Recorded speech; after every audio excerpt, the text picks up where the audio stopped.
ഇപ്പോൾ എൻ്റെ വീട്ടിലാണ് ട്ടോ ഉള്ളത്. അപ്പോൾ നമ്മുടെ വീട്ടുവളപ്പിൽ നിറയെ ചക്കപ്പഴത്തിൻ്റെ മരങ്ങളുണ്ട് കേട്ടോ. അപ്പോൾ 2 പഴുത്ത് പാകമായ ചക്കപ്പഴം കണ്ടിട്ടുണ്ട്.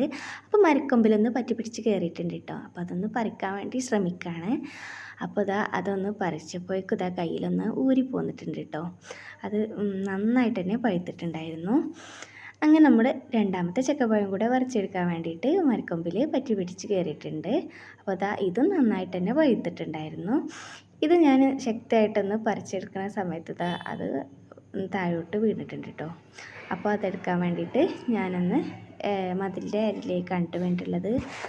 അപ്പോൾ അത് ഇങ്ങനെ ആയിട്ടുണ്ട് കേട്ടോ. ഊരിപ്പോവും. ഈ ഒരു പഴത്തിന് പല നാട്ടിലും പല പേരുകളാണ് കേട്ടോ. നമ്മളിവിടെ ചക്കപ്പഴം എന്നാണ് പറയാറ്. അത് നന്നായിട്ട് തന്നെ പഴുത്തിട്ടുണ്ടായിരുന്നു. നല്ല മധുരം ഉണ്ടായിരുന്നു കേട്ടോ കഴിക്കാനായിട്ട്.